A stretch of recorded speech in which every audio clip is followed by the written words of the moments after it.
So first of all, I'd like you to thank you for coming. That's, I mean, we knew how many tickets have been given, but we still are happy that most of you came. And to start with, I wanna tell you why are we doing this, because I'm not sure if all of you kind of get the idea of why this conference is happening. And actually, I started thinking about it yesterday at midnight. And the reason is that Prague is full of, talks about startups, talks about fuck-ups of the startups. But I think there is, already an environment of companies that have made it past the fuck-up startup scene and haven't made it yet to the corporate world. And that's the word scale-up. It's a word I really like, but I was told that it's not sexy and it's not catchy.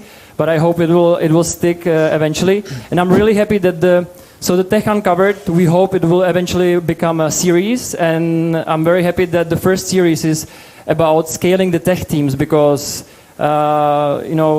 whatever you do, you are a tech company. No matter what you do, even if you don't do software, you are a tech company. So I'm really happy that we can welcome, first of all, Tomáš from Pipedrive, who will be so kind and lead the panel, and then tech leads from Mews, from Productboard, SCS Software, and STRV, where we are. And I'm really happy that we have this kind of mix of companies that have their own product, our agencies, or our gaming studio. And I really hope that what you will bring home is, some knowledge how to run your business maybe better, or how to learn some tips and experience from these guys. So enjoy, and over to you. Thank you, Anne. So welcome again. I will just I want to say one thing. This discussion is just not a friendly talk between us here. It should be also some kind of conversation with you.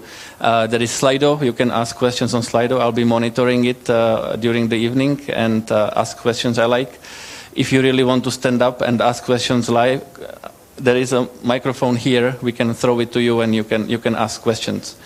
As Jan said, we want for you to get something home with you, something that you can apply at your own company. And I did my best trying to pick topics that I think will be interesting for everyone. If I miss some topic, I really want to ask something, please do so. It will be more engaging for everybody if you ask questions. Let's start with a brief introduction. Can you give me elevator pitch style introduction of yourself? Where is your company right now, and how did you get there? Since this is about scaling and scale ups, how did you get here? How did you get on this stage, Dane? So this is Hejl from Productboard. Hey, I'm Daniel. I'm co-founder and CTO of Productboard. Productboard is a system of record for product management, so it's a tool that helps companies like probably yours, software product companies, to figure out what your customers are missing the most in your product, so then you know which features you should prioritize and work on next. Basically, to make sure that you are spending your time efficiently on building things that really matter. And so that's what we are building. How we got here, it was through a lot of work. It usually looks like overnight success, or suddenly there is a new cool company, but it took us quite a while to get here. I'm working on it on almost 6 years now. First 4 years was definitely a grind. We spent long hours, in a small team trying to figure out what to do. And so once we got traction, we could, we had the money to hire a few more people and start working on it even faster. Thank you. Can you just iterate on number of people that you currently have? So we have 130 people overall right now across Prague and San Francisco, and a few more locations as well. Mm-hmm. Thank you. So the next one is Marián Fůsek from STRV. The same question to you. Hey, Marián here.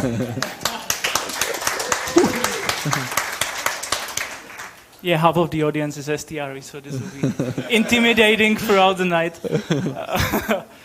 I'm the head of design and engineering here. Myself starting as a designer in STRV and kind of progressing through multiple roles into where I am now. So right now I'm responsible for over 130 designers and developers, but mostly working with the platform leads. And to introduce STRV, if you don't already know, simply said, it will be probably software design and engineering company for companies of all sizes, starting from startup, but also working with companies like Microsoft and stuff like that, like big corporates. And I think why we are scaling and why we grew into such numbers is that we have fun working with tech, and we would like to reach for like the bigger companies and also like more interesting projects, and that usually comes up with US market in size. And so right now we are at 180 people. The current style is let's stabilize the company. So no massive growing at this moment, but yeah, we will see. Thank you. Next one is Pavel Šebor from SCS Software. Hello, good evening. My name is Pavel. I'm one of the founding fathers of SCS. I'm one of the letters in that SCS acronym. We are probably the oldest company here. We are dinosaurs over 20 years in existence in some shape or form. Probably we are also different from the other guys that we mostly do business in B2C style now, not B2B. We talk to our customers. We have to do marketing towards customers. We also are different in not being mostly coders teams. We are the coders part of the company, 180 people total. The coders are about 30 people, so just a fraction. Most of the people are actually designers, artists, creatives. So it's a different type of people to care about, to support, to keep around. So this is a different story, but possibly, hopefully, interesting story for you. Thank you.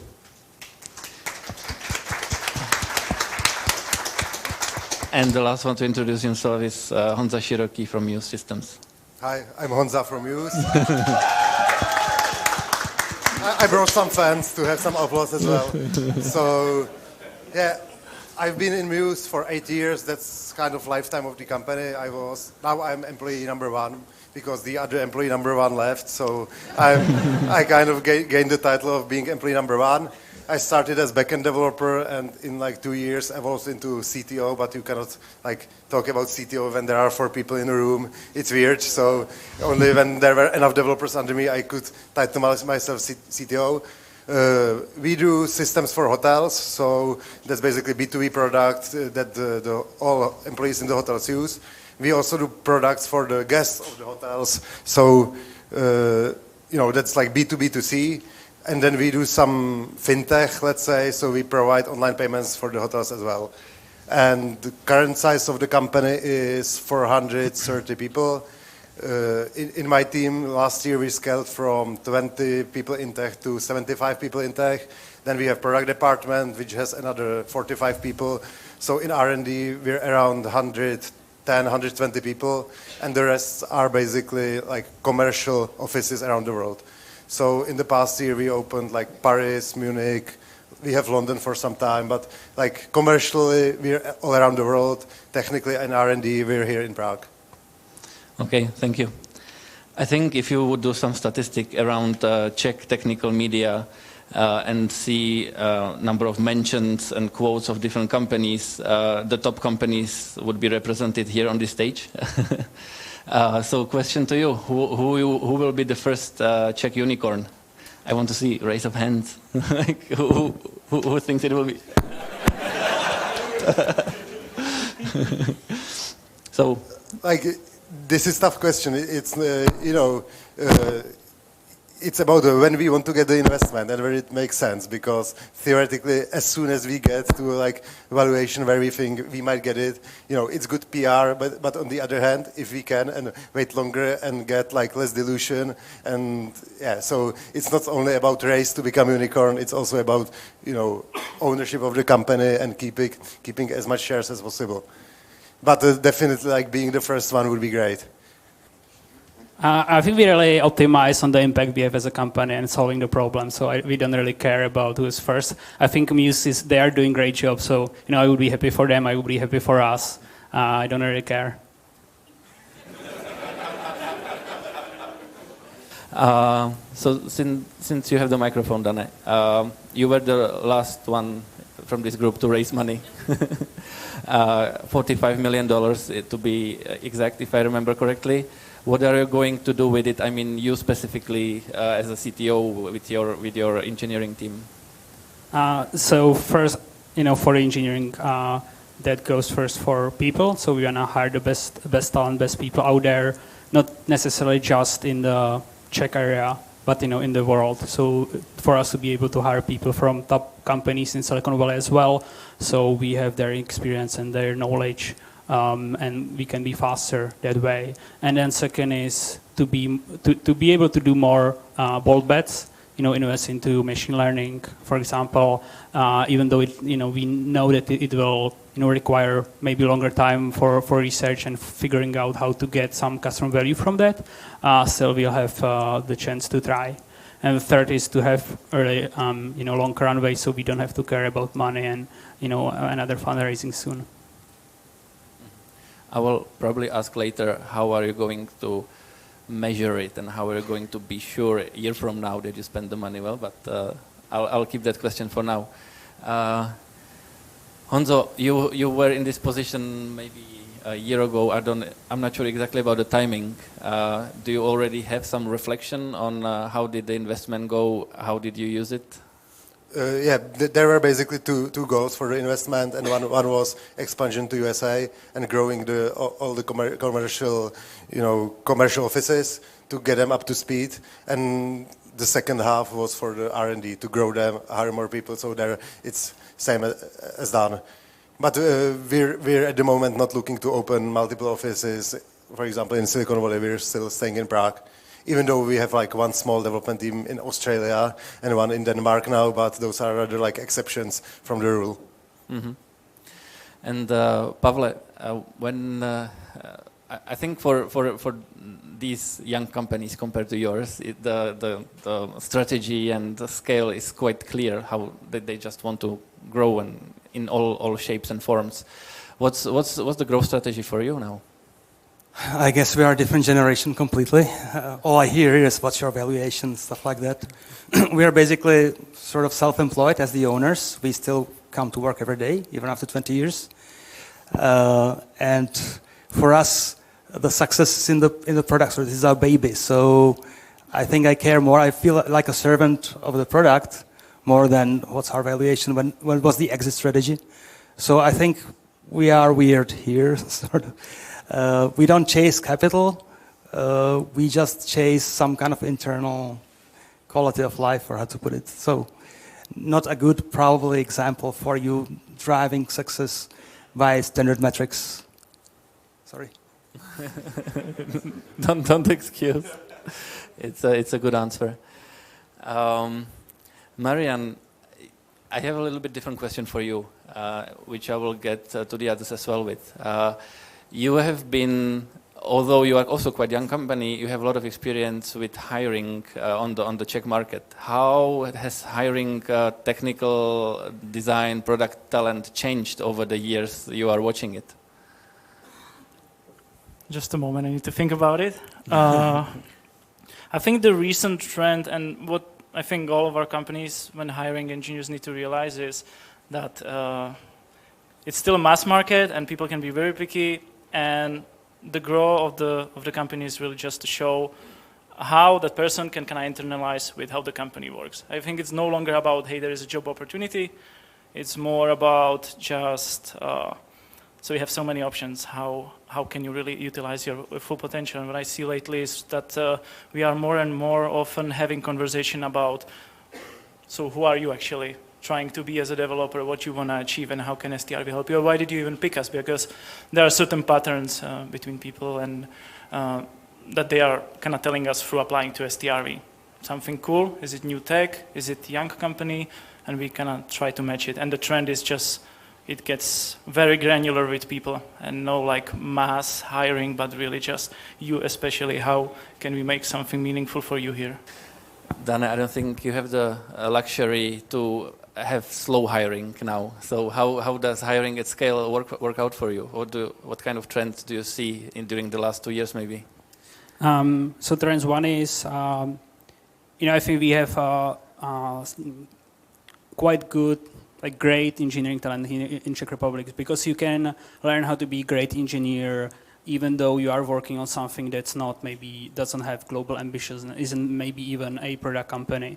And so there is a large pool of great engineers, but historically what was very hard was to find great product designers and product managers, because there was only a limited number of great product companies with great product management culture. And I think the big shift is that now we have more companies, companies like Mews and others that, just grown into scale that's very interesting and have their product management processes in place. And suddenly, there's more and more companies where new designers and product managers can learn and then, potentially go to Productboard as well.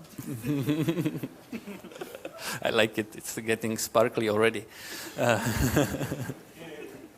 Pavel, I read your interview in E15 from last year, and you mentioned that it's so hard to hire for you that you basically only spend time onboarding your senior engineers, only spend time onboarding junior engineers.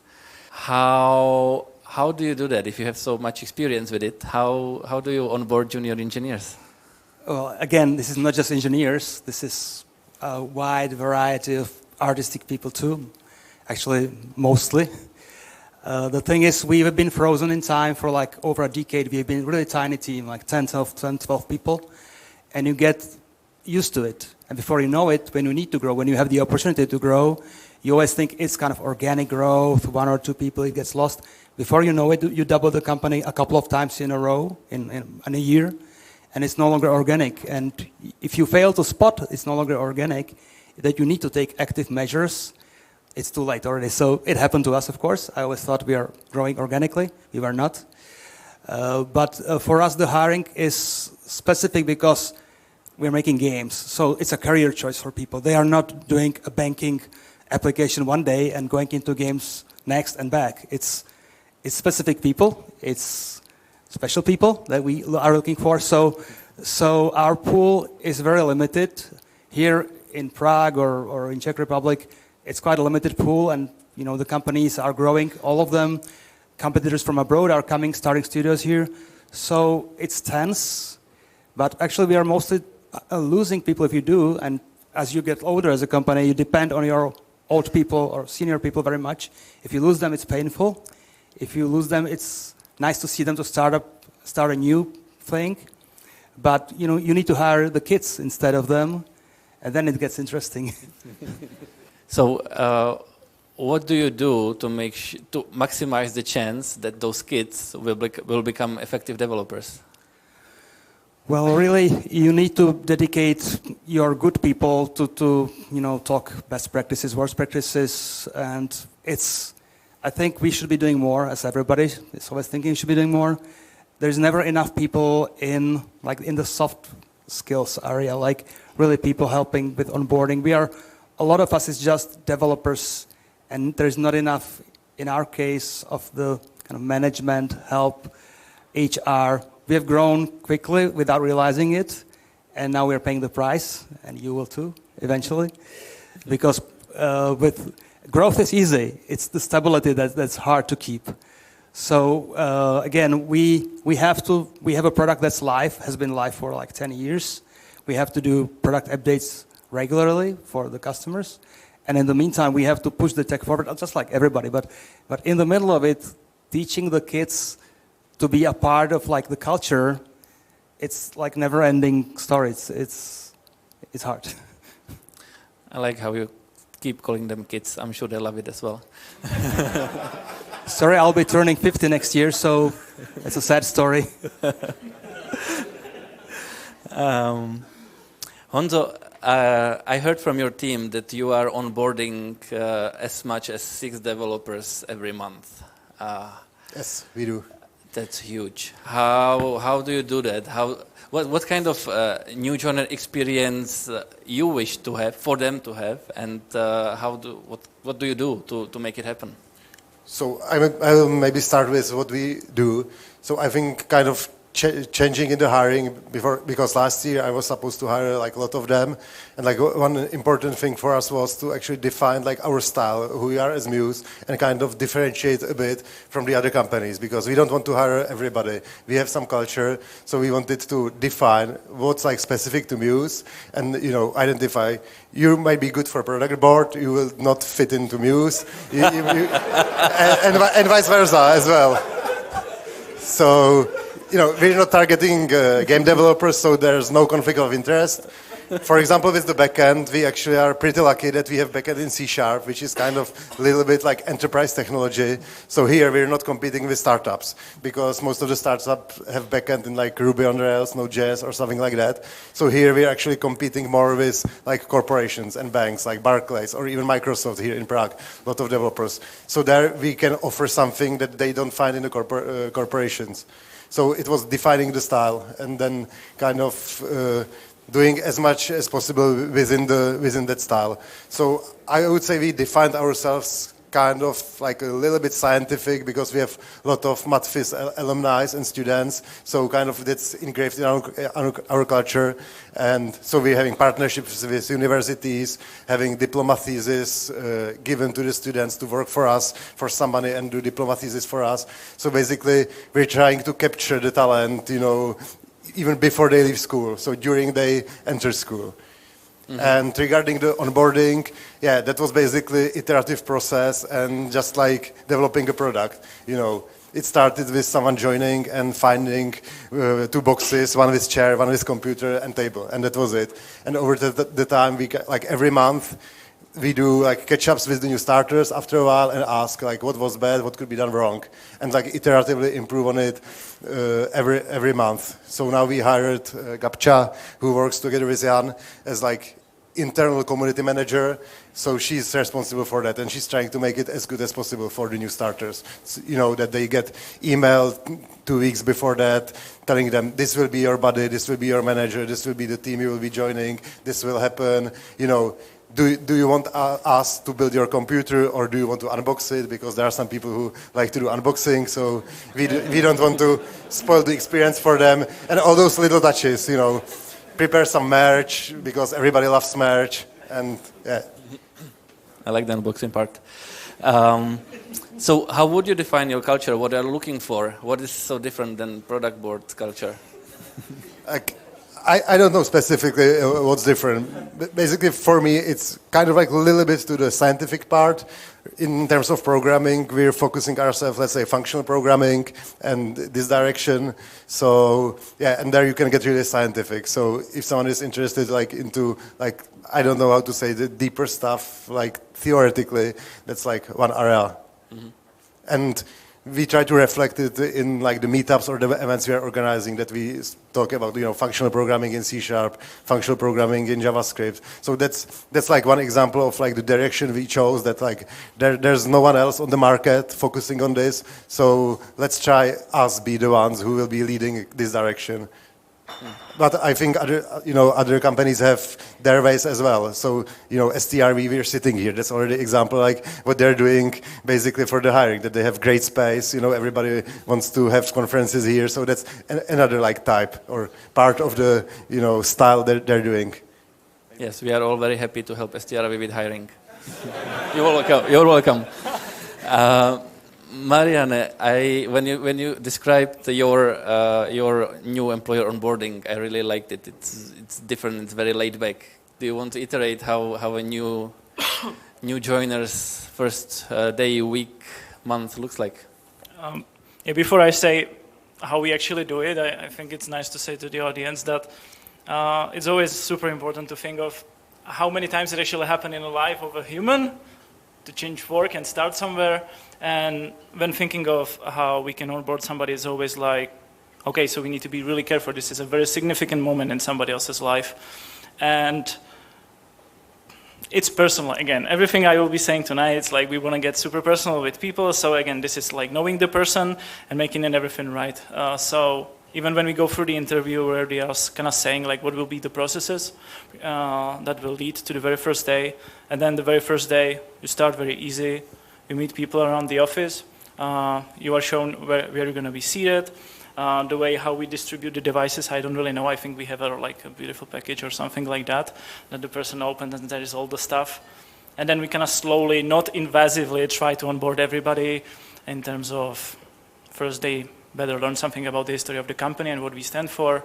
Then they meet Petya here, so they talk about how to harvest and how to understand how we build project, how we assign people, because in agency it's constantly like, I don't like this project. So we constantly need to explain what can be the specific upsides of having multiple projects and how to be really enthusiastic about it. And then there's a lot of internal stuff that just happens. We have also something like lucky lunches, which randomly picks people and they go for lunches. STRV pays for that. So this person joining is very likely through the algorithm gonna appear in the lucky lunch and they go with somebody. And we take it like 2-3 days when the person slowly learns also like GitHub stuff and stuff like that. And they're pretty much ready in the 4th day. The juniors can take 1 week, I don't care. The seniors usually onboard quickly. Dane, what would happen if I join Productboard tomorrow? How would my experience look like?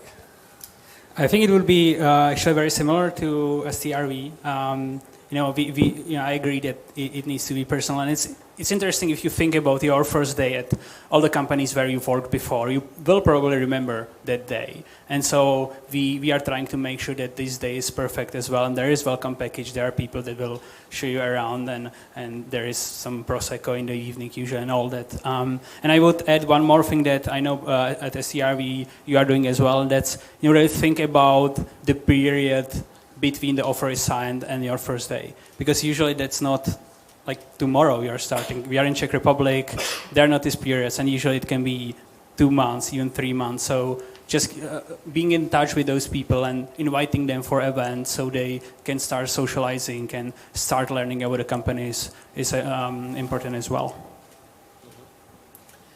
So let's say I'm already onboarded.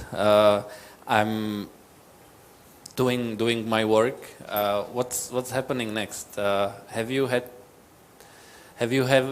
to employ any documented career model, career guide? Are your developers asking for it? Or if you have, when was the moment when you actually had to do something, when you have to introduce something, maybe more corporate career ladders or whatever, to make sure that developers feel they can grow? Maybe, Dan, since you have the microphone, you can start. I will maybe connect it with the last question about your first day, because this is really different for the seniority and position of the people. And what I like to do with more senior people, engineering managers, leaders, is to map out their first 90 days. And we are using this 30-60-90 model that you would create usually within. You'd spend your first week trying to get to know the company and meeting all the people and understanding what overall company priorities are and where are different programs and stuff like that. And based on that, you would try to put together what you would like to focus on for the first 30 days, next 30 days, and the last 30 days within the first 3 months, right? And that's something that you would try to put together yourself. And then we would, on Friday of the first week, we would talk about it. And usually my feedback would be, the first month looks very ambitious. Maybe let's not try to aim for making any big changes. Let's really focus on, learning about the company culture and trying to understand why different decisions were made.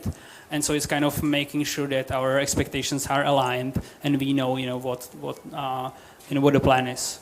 And I think that it can really help with initial, motivation and mindset of the people, because suddenly they are, maybe day before they were the smartest people in the room, and they might not be anymore, and suddenly the code base is quite complex, and maybe they expected that they will be able to deliver quite a lot of functionality within their first month, but they realize that there's a lot that they have to learn. And so this is, for example, one way for me to say, hey, it's okay if your first month is slower, just make sure you start learning, and don't be sad that if you had higher expectations. I've seen this many times, so it's okay. My expectations are like this. Mm-hmm. So that's something that helps a lot in our case.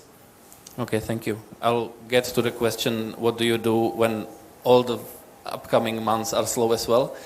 But let's get to Mews. Do you have anything like a career model or career guide? Yeah, I think I finished it like 2 months ago, basically, because there was new investment and we need to somehow distribute, because we're giving out share options to everybody in the company. So we needed to some portion of it, of course, but.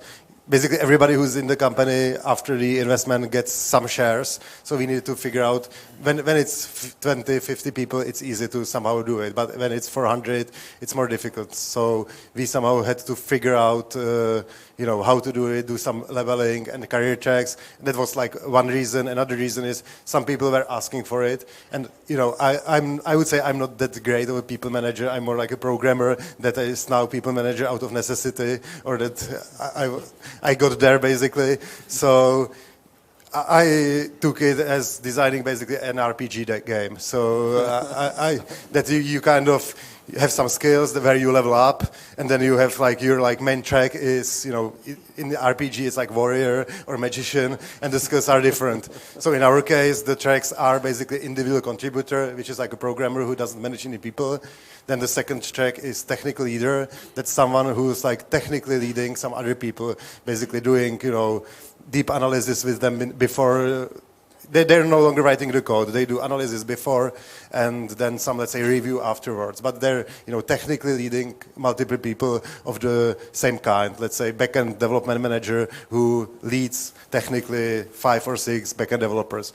And the third track is cross-functional leader, who is in our case like a tech lead within cross-functional team. And this person is more coordinating, backend, front-end, QA, data scientist. So he has to know a couple of everything. And those are you need different skills for that. For individual contributor, you should be good, you should have good domain expertise, you should be good at delivery, basically breaking down your work, working on it. You don't have to be that great at communication or leadership. With technical leader, you have to be great at communication, great at leadership, but domain expertise, you cannot know all the domains you're coordinating. So that's, maybe you ask about the reading list, so I can already spoil. Basically, I had no idea what are these skills, so I Googled, and there's open sourced ETSI competency model, and it's ETSI, Spotify, and multiple other companies kind of collaborated to define what are the main competencies in engineering and what are the steps and individual practices that you should do. And I thought shit, I have to do, this leveling. I would much rather be architecting some new solution.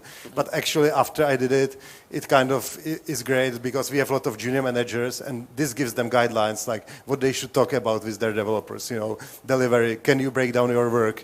Can you estimate it well enough? Do you write documentation? So that there are tens or hundreds of practices like this that you can go through and discuss on one-on-ones with the people and basically mentor them, identify, you're not that good at, for example, communicating with other teams. What are you going to do about it? Let's set up some short plan for the next half a year where you want to improve.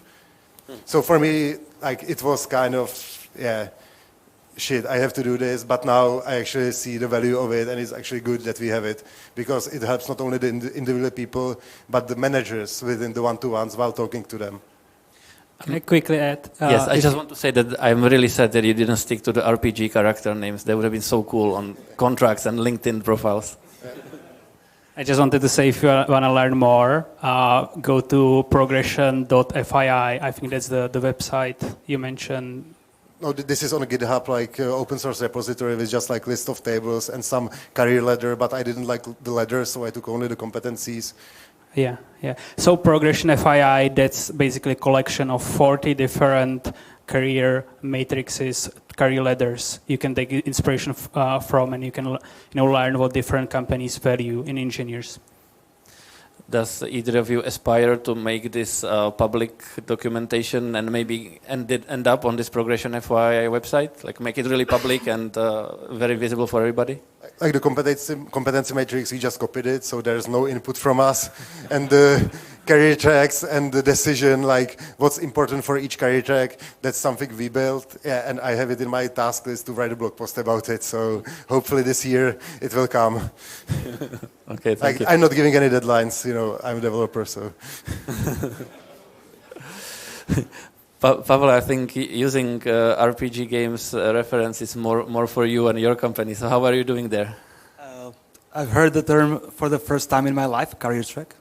So you see, we are different probably. Well, for the first 15 years, I've been the HR person. We've been tiny. I was doing this. I was buying toilet paper. And now we're 180 people. I no longer have to buy toilet paper.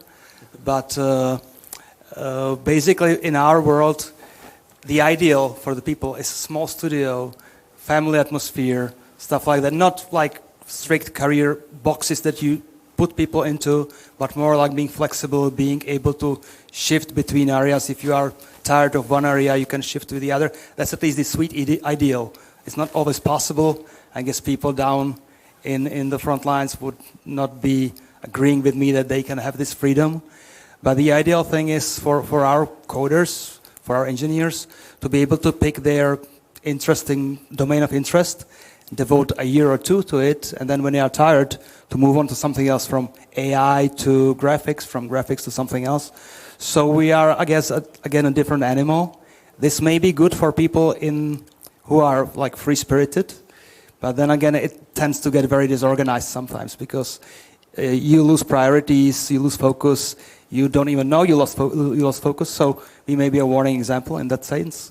But at the same time, for people who are more creative, the more freedom you give them, the more they flourish, the more they kind of are happy. So it's sort of a privilege if it happens. It's not happening always. Sometimes you have to be a factory and just produce. But we try to be, for people to steer their career through the company, and usually good things happen. Mm-hmm. Is it similar, Marián, in an agency? Do people ask those kind of questions? Do they expect you to lay out a career for them? Some people, yeah. Some people who need some guidance, definitely.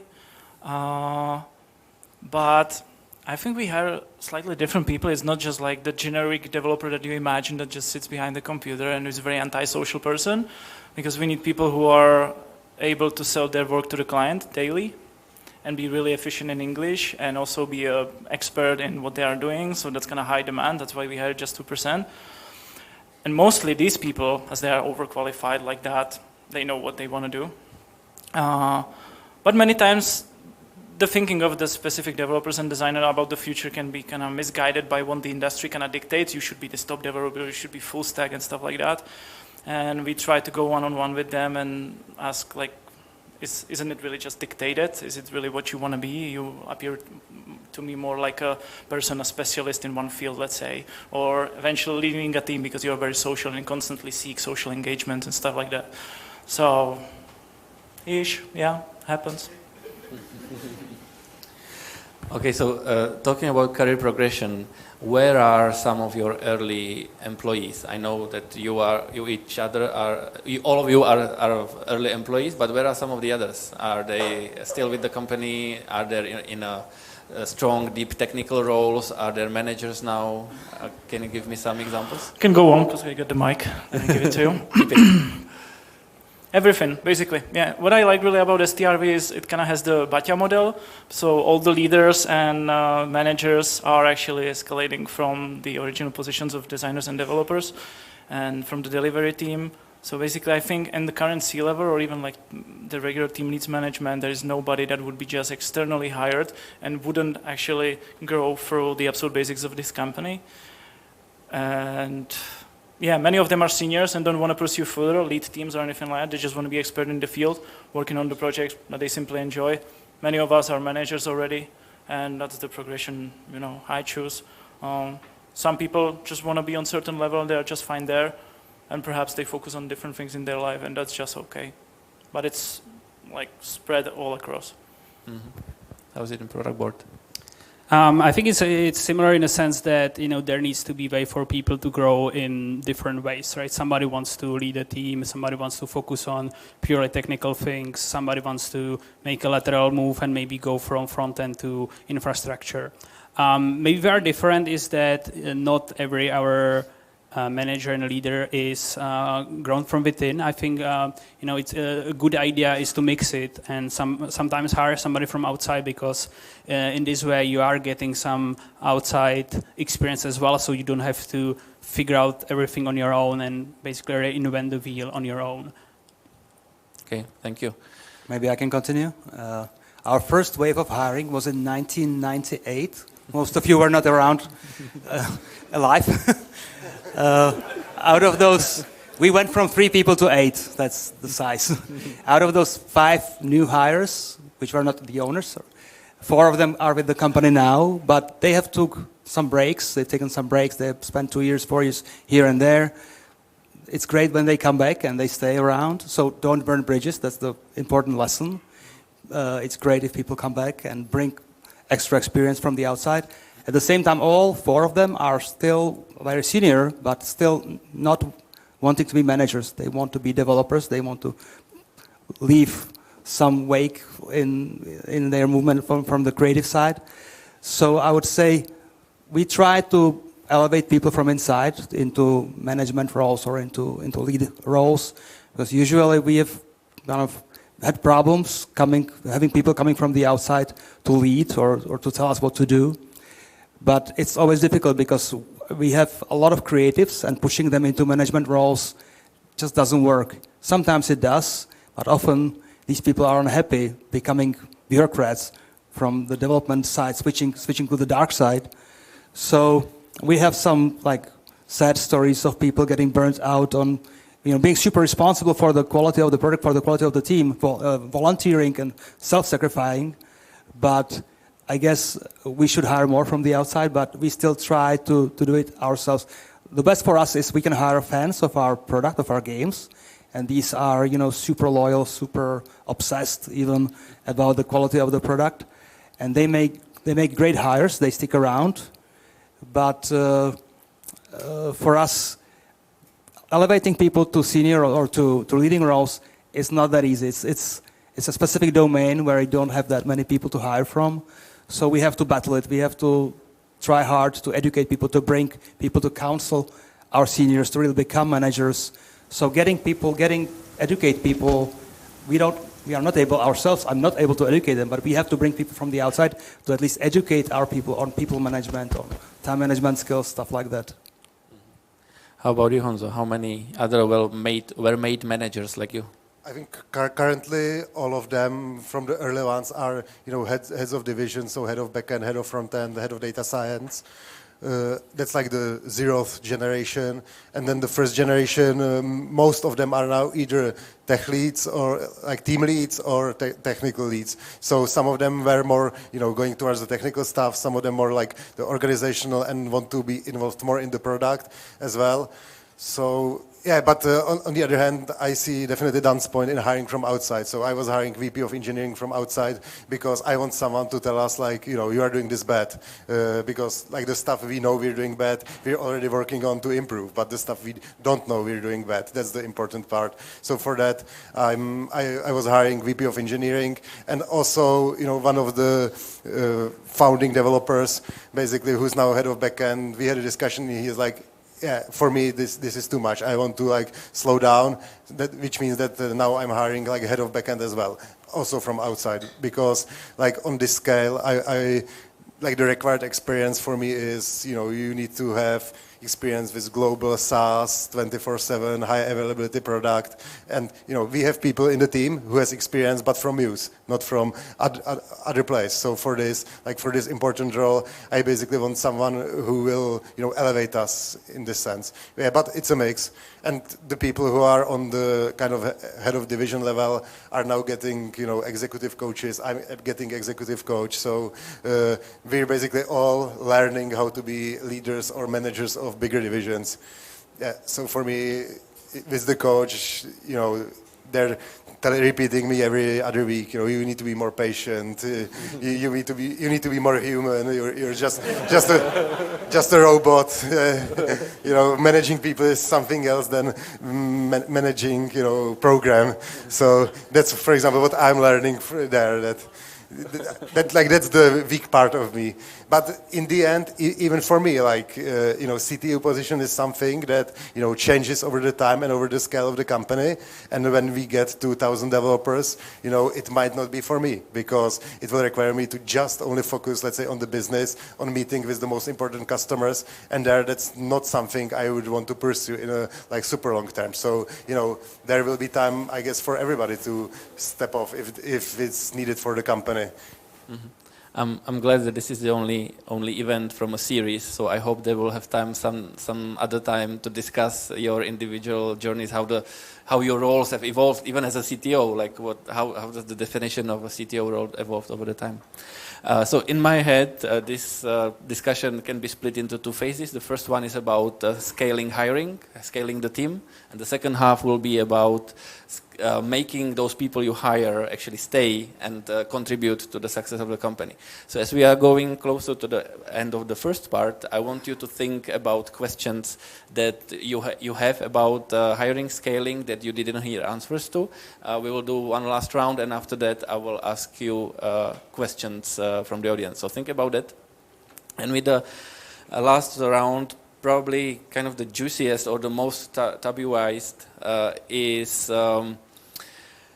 performance management, with both the good things and the bad things. So how do you promote people? How do you decide who should get more money, who should not get more money, and who should leave the company? All that in one answer, please. Who wants to start? Anyone has a good answer already? How much time we have?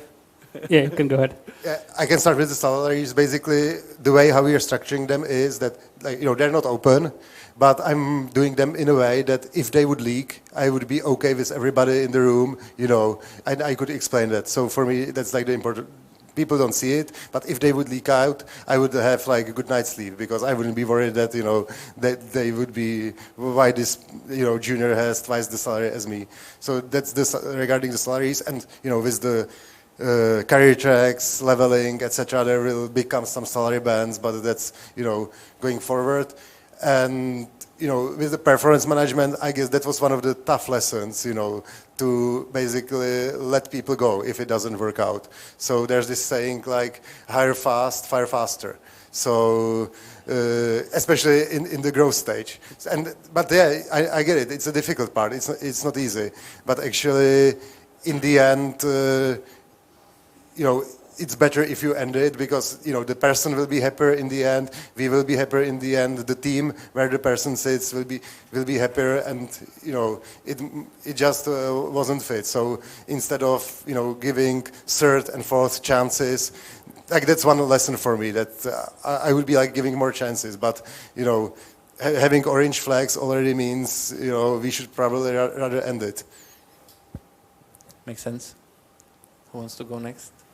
I'll just say one thing. So I think for performance, what's always important to understand whether the problem is that people have high expectations for themselves and they are not matching them, or whether they are matching their own expectations but they are lower than yours.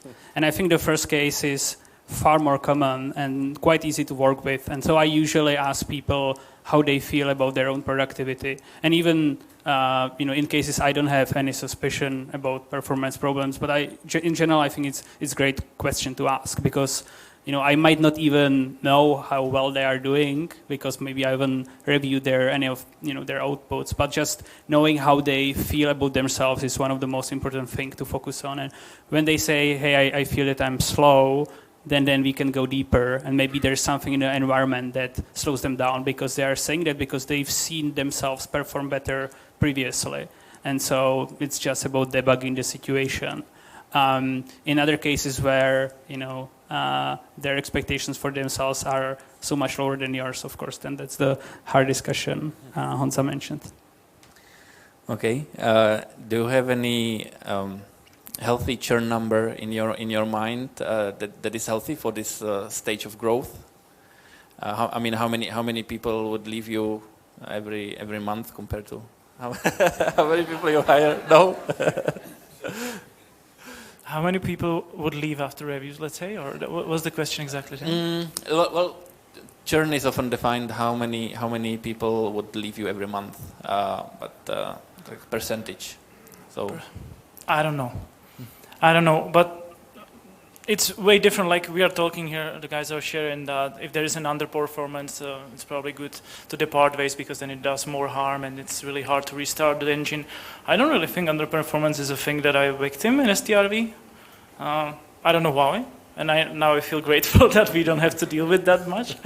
I would rather add that to what the guys already said. We do a lot of one-on-ones and reviews constantly with the guys, and there's constant realignments of where they are, where they can be going, and there is twice a year a review where we talk for an hour or two. Just this is what you've done, this is what people say about it, this is what we can do with it, how that resonates with you. It's very personal, it's very specific, and the progression is just there. And if you talk about leaving, so there's a little pepper here. Those are usually the cases where it was just a cultural mismatch. Like if you have such a company backup here of people who constantly push it, and there's suddenly a person who just don't feel they need to push that much, or they don't show up for the organization, then that's where we depart. And these are just like tiny individuals. I would just talk about the churn number quickly. So, like another learning for me is that like zero churn is unhealthy as well, because that like there's a precondition that you have like excellent hiring engine, and that's not realistic. So, and especially if you hire a lot, so getting to zero churn, that's not healthy as well. And if you really want to have like high performing company, then that means that you will be churning something, but. You know, you have to. I don't know the number, the percentage. I don't know even our churn because it changes so often that we don't count it. But it should be like you shouldn't be churning 20% of people every month, but you shouldn't be zero for the whole year as well. Mm-hmm. Thank you, Pavel. Do you want to close this? I just wanted to quickly comment on the STRV not having problems with performance. Maybe you don't have such a high expectations for your people. Oh.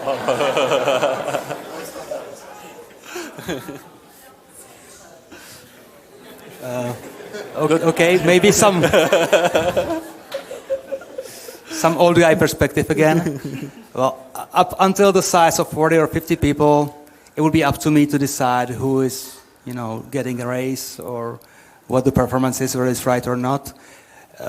It totally broke down around the size of 100. It was no longer possible. I no longer even knew the people. So we had to bring external help there, and we had to establish process.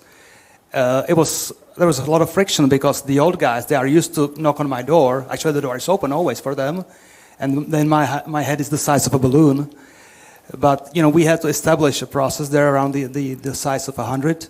Now with close to 200, you have to delegate on your leads to actually know the people, to do the reviews with them, of course. But still, the old nostalgia is coming back. It was so cool. It was a small company. How can we make it so that the teams are smaller, the teams are more like cabals that can work together? So is this nostalgia. But the longer you are around, the more you depend on your old seniors. So every loss, you don't want to say churn or something. It's like personal loss you feel emotionally. So it's not that easy anymore. That's right.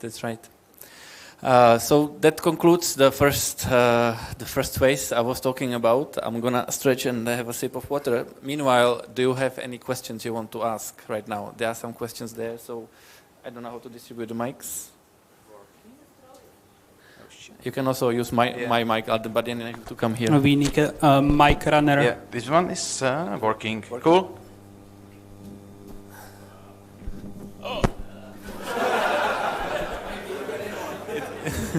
Sorry.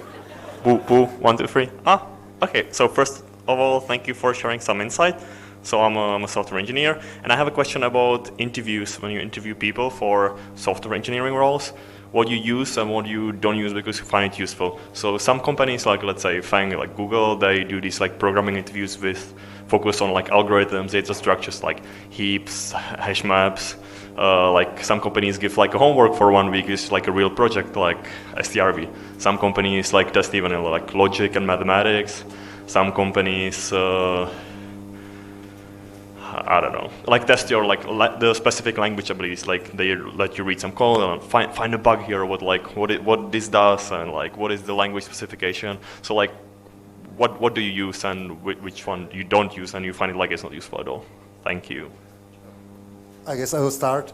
So I think we have interviews actually pretty relaxed, because I don't think during the interview you can truly understand how the person behaves. So we're much like, let's see during the trial period. But in the interview, basically, we want to see some code. So ideally, you should share like the code you're most proud of with us. That's what we're asking for. Ideally, if you have open source, that's like what we're looking for as well. We're not seeking people who work the job 9 to 5. We want someone who has coding as a hobby. So, share some code with us. If you don't have any code to share for some reasons, we have tasks both for backend and frontend that you can basically implement in one day and send it to us. We look at it.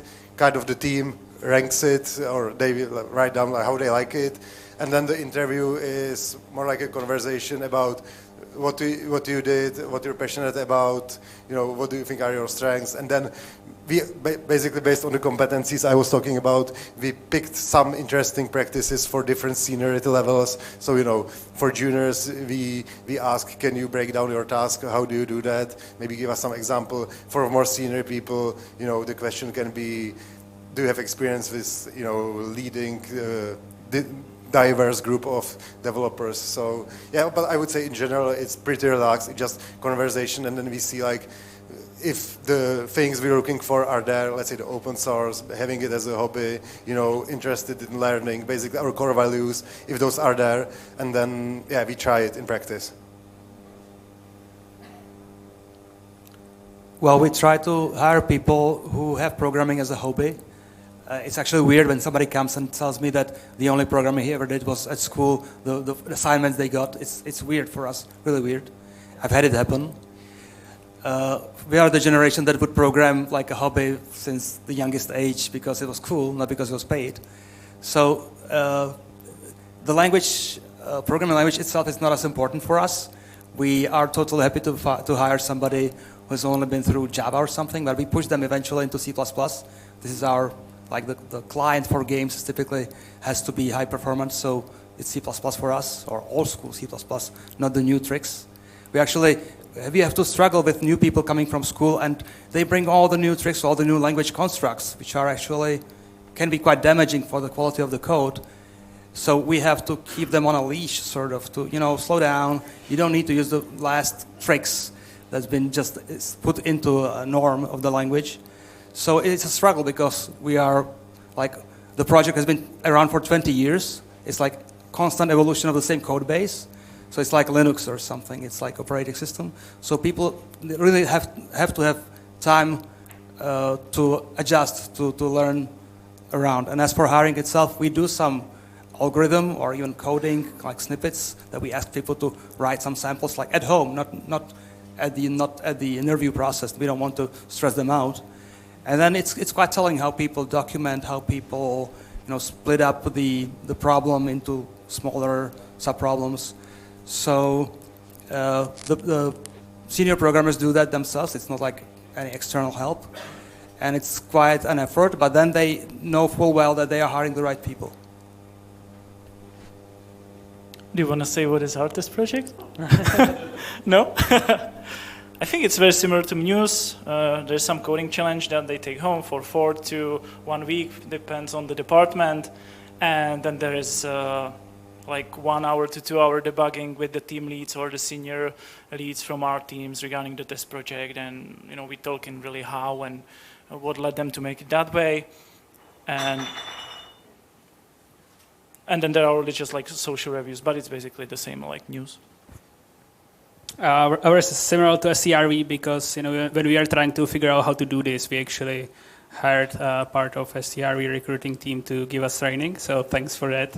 And so yeah, we took the inspiration. We are not doing as much take home assignments for a longer period, because we've seen that for people it's hard to suddenly dedicate 4 days of their life to spend on that. You probably have full-time job and other responsibilities, so we try to make it practical. But overall, like, the principles are the same. We are trying to make sure that the interviews are as close to reality than what you will be working on. And in case that Google exists, Stack Overflow exists, and so if you would use it in practice, then you can use it during the interview as well. So just make sure that this is not just some theoretical talking, but it's something that's close to what you will be doing. Okay. One of the most voted questions on Slido is about salaries, of course. So when you want to be competitive on the market, you also need to compensate people accordingly. How do you determine what's a competitive compensation? Let's keep it quick. I'm sure you have, since you are doing it all the time, you have something on your mind. So there are some studies that are published, I think Zdrojak or Root publish, intervals of min, max, median salaries according to various roles. So that's one part. Then we use basically agency for salary bands, which has other companies. We can set up like competitor set, pick up 5 companies, but it's anonymized, and get their averages or where they're sitting. So that's other part. But yeah, I think like over the time we started to be competitive. In the startup days you are not competitive, because if you have banks sitting here, you will never be better than them. So even now, like, we don't want to overpay people, because if you hire someone by overpaying them, there's a very high chance that someone else will come in and overpay them and take them from you back, or back to elsewhere. So for us, I don't think, like in our case, like salary is the primary driver how to hire people. We much rather focus on like what we do and how we do it, and that should be the main driver why you should want to join us. And then, of course, the salary has to be reasonable and competitive, but it's not the primary thing.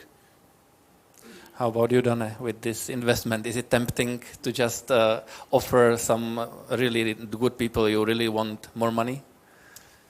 So we want to still be fair compared to all the other people, and so for our case it's the same, that if all the salaries would get public, there needs to be a way how to explain that, and so it's not like there would be single person that would be suddenly overpaid by a lot, but it gives us opportunity to be slightly bit more aggressive, I would say.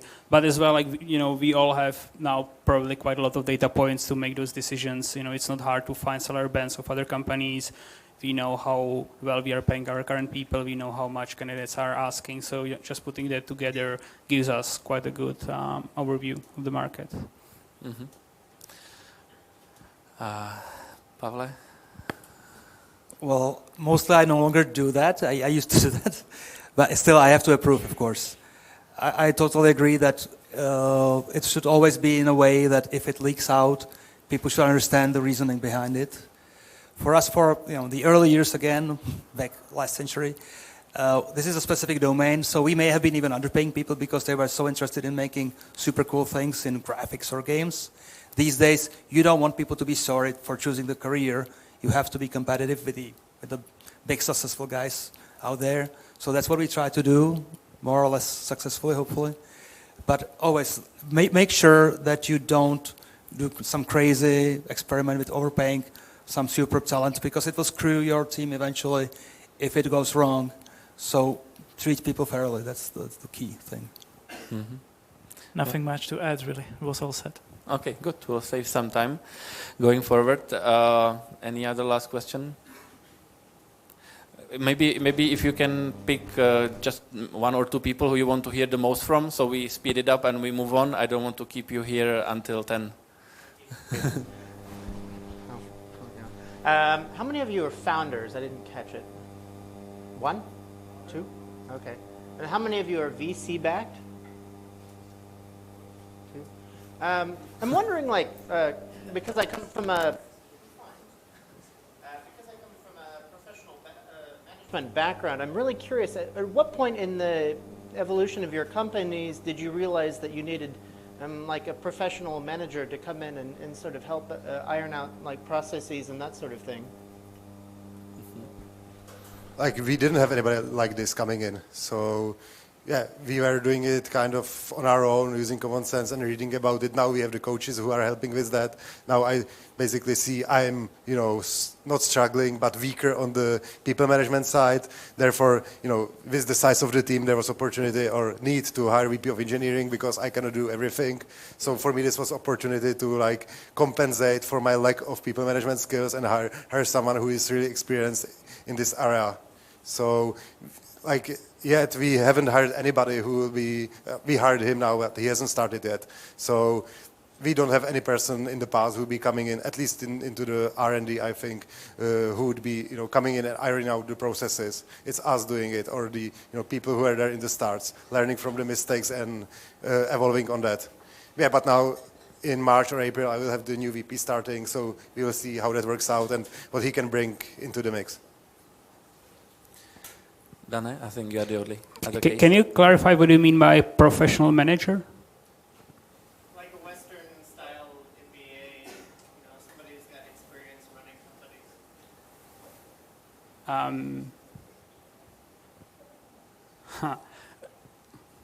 companies. So there will be somebody like VP operations probably. Maybe you didn't find that. Maybe you don't find the need. I'm just curious. Like, if you did, at what point were you like, holy shit, we need to hire a manager if that's what they're doing? So I don't think that we had this situation where we wouldn't think that we know what we are doing. It was more about how to grow faster and how to get more people that know what they are doing as well on board. And I heard this interesting kind of metric is that ideally you should hire 50% of the managers from outside because it will nicely balance out the growth of your current people, and for them it's easier to be managers because they already know the culture, and as well get some outside knowledge and experience maybe for roles that's you don't have anybody to grow into. Yeah. Okay, thank you. I'm satisfied. You don't seem so, but let's move on. Okay, let's move on. So now we know how to successfully hire a lot of people at scale, how to onboard them, make sure they are the right fit, how to keep them. I'm gonna make an assumption that one of the best ways to keep people on board, and of course to keep company healthy, is through goals and delivery. Make sure that everybody knows what they are doing and why. So I'm gonna change the topic to be more business oriented, maybe even more technical. How do you, as a company, do that? How do you plan long term, short term? How do you deliver this goal to all your employees? Make sure that they understand it and they live by it every day. How do you approach that? Who wants to start? Again, so I guess it was more or less anarchy until mid last year, or not anarchy, but we didn't have any formalized framework how to do this decision making. And when the team is small, it's more or less the CEO or the main people behind it are making the major decisions. Yeah, but now we rolled out OKR framework, so there's objectives and key results. When we set up in the leadership team, set up some strategy for 1 or 2 years, main objectives for this year, for the first quarter, and basically all the teams then figure out how they can contribute to those objectives.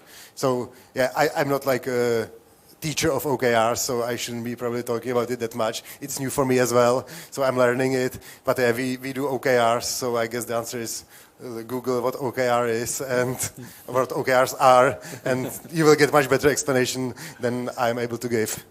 Okay, do you have your own personal OKRs? No, I don't. We don't have personal OKRs yet because we were told that this is like the advanced stuff. We should start with just teams and then do the personal ones after we get good with the team ones. Mm-hmm. And how do you escalate the OKRs from top down, from the company level to individual teams?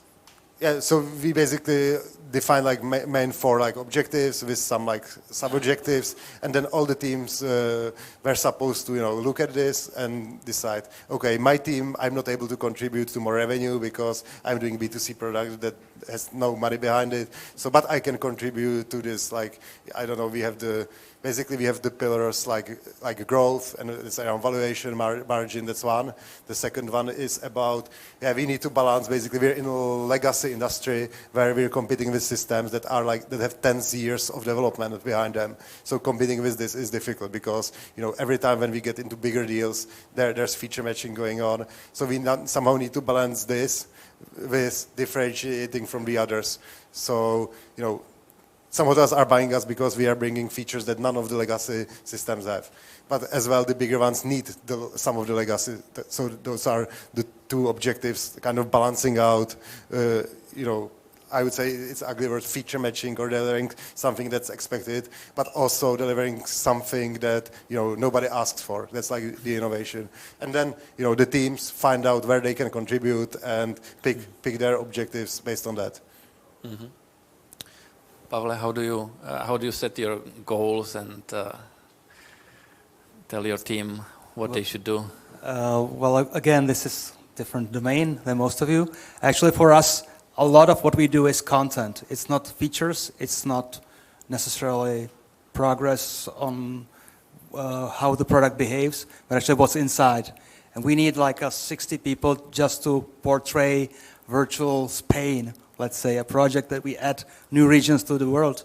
So when we were about 100 people and totally disarray and anarchy, we missed terms on projects by years. We said, okay, this will take a year. It took 3.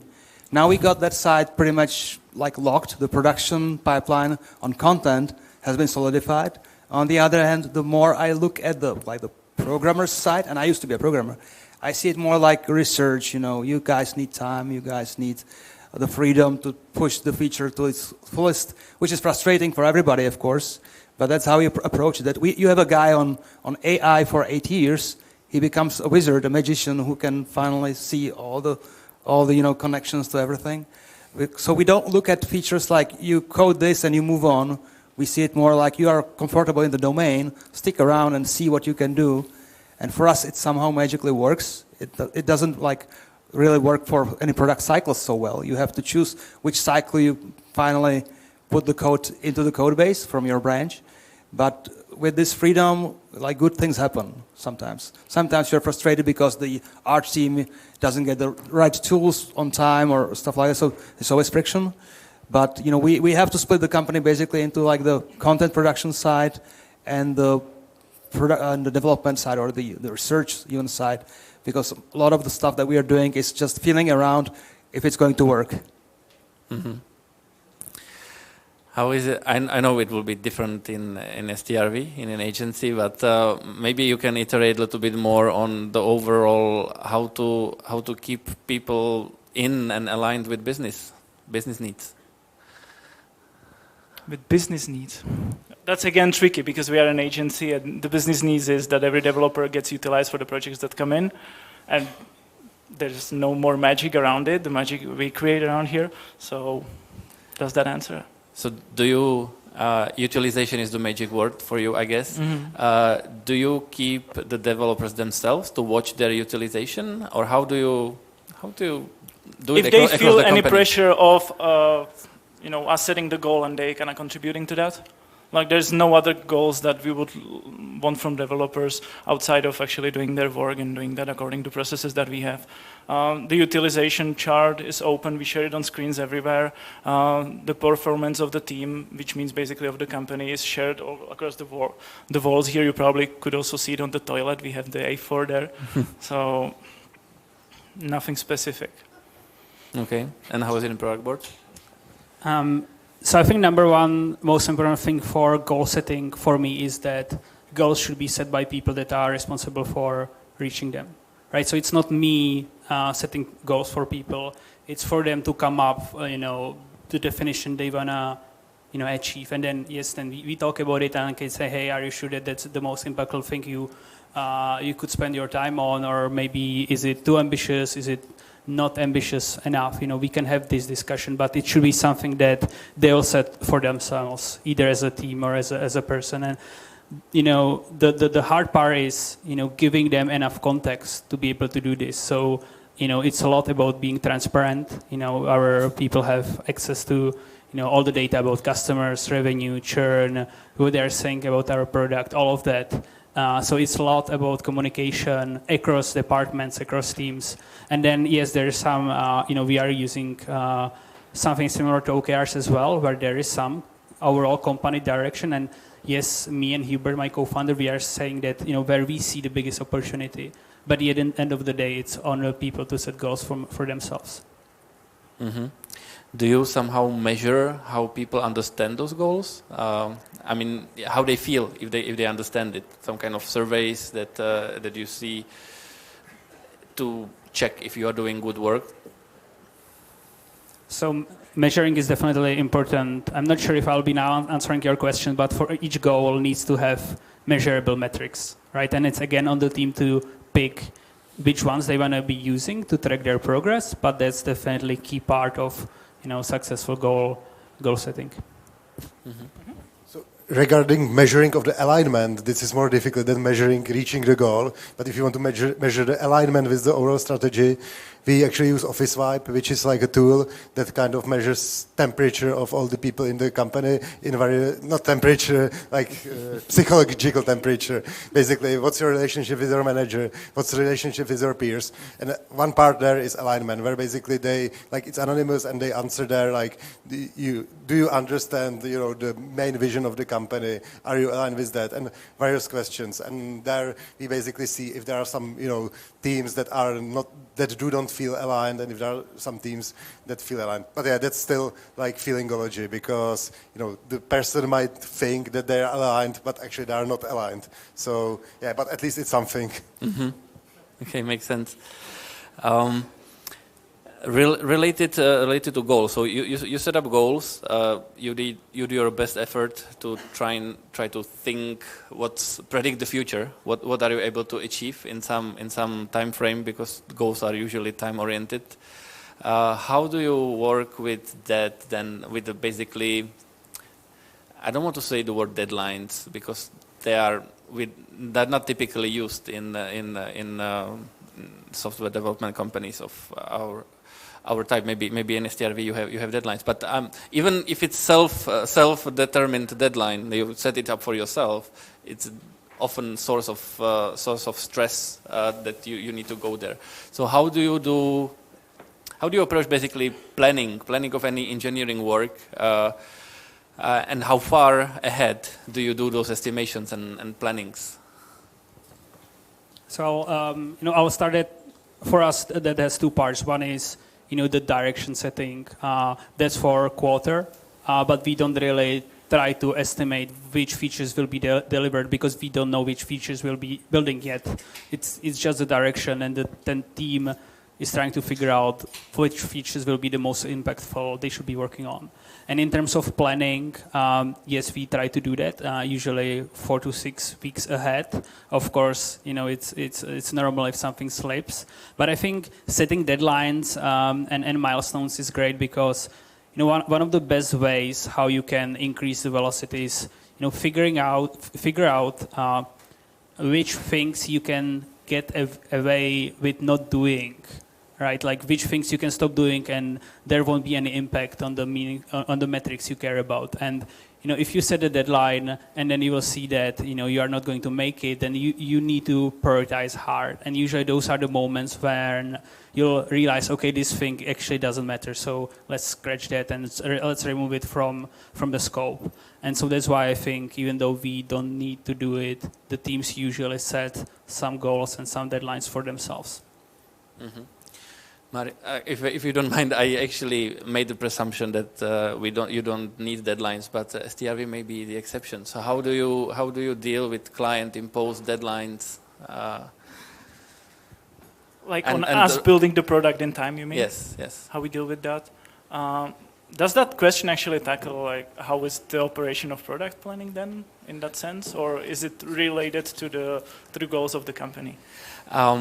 Maybe I'll rephrase it. If I'm a developer in STRV, I don't want to be stressed out all the time to work overtime to make some deadline. How are you protecting me with your planning to not get burned out? That's a biggie. How are we protecting? Well, agency always does estimate. That's the ultimate rule, and we realize that many times the project's definitions are so vague that we need to do some product specification in order to build an estimate. So it's not always just like give me a number. Sometimes there needs to be some work done beforehand in order for us to estimate something, and that's our best guess. And the more we know about the product, the minimal is the coefficient that we put there in order to protect us from just estimating something we don't fully understand. And if the project is just really vague, we call it a ballpark estimate, and we put a high coefficient because the hours might multiply, because the feature sets can like drastically change the whole scope of the projects. And then on projects there are iterations.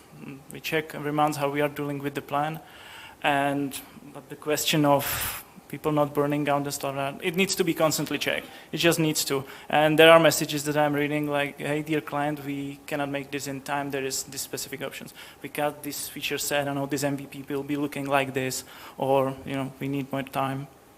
Or, all right, we will be working overtime, and then, that's a whole different story of how you approach developers and ask for some precious time of them.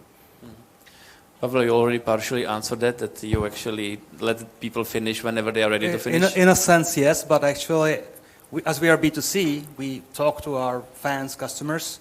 We are depending on the cycle of the market way more than B2B companies. So if you miss Christmas, you are in trouble because you just lost some revenue that people will spend on some other games and maybe totally forget about you. So actually the content part of the company, the guys making the world and the vehicles and everything, they need to have some deadlines in place. They need to themselves specify the scope of the project a year ahead or even a year and a half ahead before it's supposed to be completed. So now we're actually in a happy place that we can plan up to 2 or 3 years in advance. We 5 years ago we just were living month to month essentially. Let's just finish this. Now we plan, which is great. But we have to do, the team is responsible for the scope. They are always overambitious, always super excited. We do it, again, one way better than before or than the competition. You have to kind of keep them on a leash, not to go too crazy because they are creatives. But then, of course, we need to iterate. We need to come back every couple of weeks. Are we on track? What do we cut or do we wait? And there's always this famous triangle: time, quality, and money.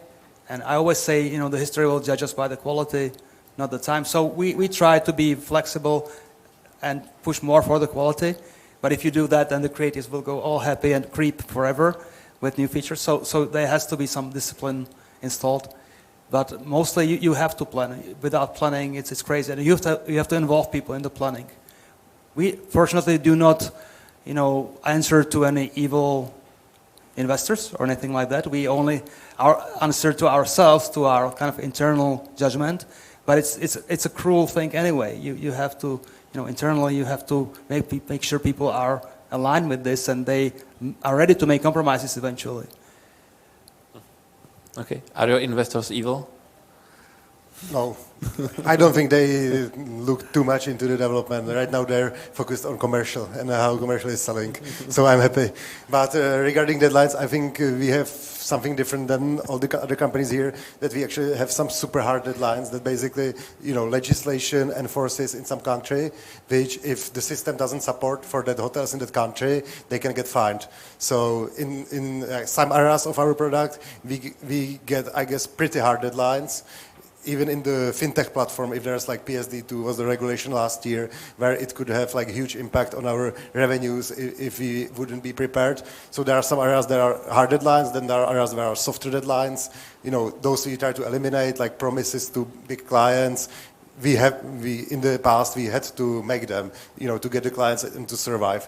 But now as we're growing, we try to eliminate this as much as possible and basically not to promise anything contractually to the clients. And then there are some teams that have no outside deadlines whatsoever, because they're doing B2C product. There's no competition on the market in this area, or there's competition, but at our stage, kind of. So it's us coming up with stuff that we will build there. There are not many requirements for the clients or from the clients of the hotels, because they're not even used to this type of product. So there are no deadlines, and we need to come up with some, let's say, artificial deadlines, so that those teams are not in lethargy, basically, not being pressured at all. So the OKRs help a lot with that, and with the super hard deadlines, we actually had one team which was kind of responsible for the fiscalizations like ET. Now European Union is going crazy, and every country has to have it, but it's different. It's not standardized like size of banana in European Union. The fiscalizations are different in every country, so we have to implement them from scratch. So we actually, and there are like foreign policies, statistics, everything legally required the hotels to do. So we try to kind of cut down the scopes in a way that each team has part of this legally required stuff, but so that there's not a single team responsible for everything. That we take foreign police and assign it to one team. We take customer statistics, assign it to other team. We take fiscalization, assign it to third team, so that we kind of distribute the most stressful parts among as many teams as possible. Okay, Dana, you wanted to say something? I just wanted to comment on the evil investors. I think it's interesting to think about who, if, for example, Productboard will go public or will be bought, and our investors will make money on it. Who is actually making money? So who is it that gives our investors money to then invest it into us, and who is getting the upside and benefits? And in the US, it's very common, and it's case for our US investors. For Sequoia, for example, is the biggest LPs, so the biggest limited partners in institutions that are giving investors the money are schools and pension funds. So if it'll go public, then schools like Stanford and others will make money on that as well, and pension funds. So it's not like the rich people will become richer. It's more like all of those institutions will get some money. Mm-hmm. Thank you for that comment. We are officially out of time, so do we still have time for questions from the audience? Okay, free. Okay, so let's wrap it up with your questions. Who wants to ask something? Yeah. Hello. Thank you for the talk and for sharing your experience with us, and thank you, STRV, for letting me in, and for organizing this event. Yeah, I want to ask. We all know that everything we do is just a skill, and every skill can be trained. But what for you is the most valuable human attitude in the work, and in a human who you want to see around you and communicate every day? Thank you very much. Who wants to take it? For me, the most important skill is definitely empathy, not just for leaders, managers, but for engineers as well, because really it's a team sport. No single engineer can build the whole thing alone, right? So we need to work together as a group of people. And I actually realized that it's something that can be learned. It's not something you would be born with. And if it's something that you would like to personally work on and improve, I really like this book, Thanks for Feedback, because it has a ton of interesting examples where people can typically misunderstand each other, and by going through those stories and understanding how different people in those situations might feel, it can help you build this skill for yourself as well. Anyone else wants to answer? I can empathize with what he said, and yeah, got it. And I will probably add, I really like on the executive interviews people that are overly curious. Like if I have a person there that just states everything as it is and just want to know the rule, I get bored, but we can still make it happen. Or if I see from a person that they have certain goals and they are passionate about it, that's probably what clicks with me, and that's what we find in the long run very rewarding.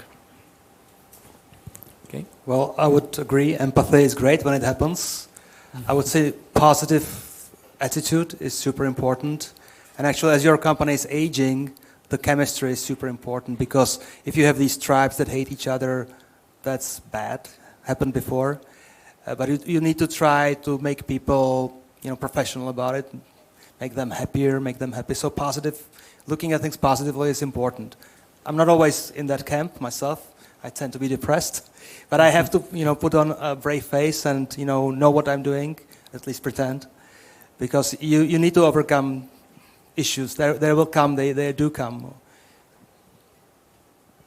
So for me, it's I don't know how to define it, but basically it's trying to be better. Basically, someone has it in themselves that they're always not happy with themselves. So they're studying, learning more, learning from their mistakes. And for me, that's the quality. I'm not sure if it's quality, but like this motor or drive behind you that you want to progress, get better, do faster stuff, do like this motor inside it. That's important for me. So, yeah. The buzzword you're looking for is called growth mindset. I guess. I guess. Okay, thank you. Some other questions or question? If not, we will wrap it up with one last round. I would like everybody to recommend some learning material. I know that it's popular to share how many books a successful leader reads every year, but I also take podcasts or blogs that you follow that others might be interested in. I can start. Oh, sorry, please. Okay, I'll start with little self-promo, talking about podcasts. We just started our own for engineering leadership. This Friday we'll be recording second episode, so follow What's the name of the podcast? Engineering Leadership Podcast. Okay. And as well, so it shouldn't be just us mumbling about ourselves, how good we are. It should be, we'll be inviting speakers from other companies. So if you want to join and, come for one episode, talk about how you are doing, engineering management, engineering leadership, let's get in touch. Thanks for the invite. I will come. Probably still need some time to think about that, so go on. Okay, there is always Mythical Man Math as a starter, but I think the more important book for me now that I'm actually reading or living through is, I think maybe it's the English name would have been Why We Sleep. Like, make sure you get enough sleep. As your team is getting older, don't crunch, don't go crazy. We used to crunch 70 hours a week. Now it's forbidden in the company. For the quality of life, it's very important.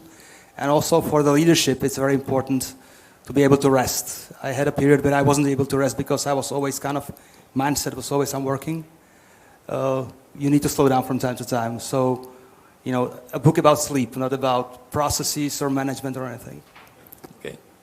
Yeah, so for me, I guess the best book in last year was High Growth Handbook, which is like Stripe Press, Agile. There are interesting interviews on all the aspects of the business. It's not only about tech. There's marketing, there's commercial, there's finance, there's basically investment. So it's kind of overview of how what growing companies do in those areas. So that's a book. And regarding something else, I really like High Scalability blog. So it started as a technical, and basically they do every week or every 2 weeks, there's one blog post where they collide all the interesting articles from the internet about scalability. It started more about technical system, but now it evolved into the business scalability as well. So they still have, those technical parts, which I'm really interested in, but also the business part and the engineering tracks I got from there. So there's the High Scalability blog, and I'm not sure, the third one is Git Prime blog, but I wasn't able to find it lately because Git Prime was acquired by Pluralsight, and I think they kind of shut down the blog. So I'm sad about it, but maybe it's still somewhere. I'll need to find it. They didn't want free competition. Okay. For me, it's kind of hard because I don't really find the motivation in books these days. It's rather through meeting with individuals and especially life coaches these days. I think that helps a lot. And if there is something that really resonates with me as for leadership, it's Positive Leadership by Jan Milfeit, here a Czech author. And you were talking about the sleep and the overall mental hygiene. There's just so many books that would cover it, but there is one that basically shows the best practices of how to take care of yourself through Buddhism, and it's called Buddhism as a Psychotherapy. I don't know who's the author, but I think that would cover it all. Okay, thank you very much. Thank you for your answers, and I hope you are taking home something new with you today. Thank you, and good evening.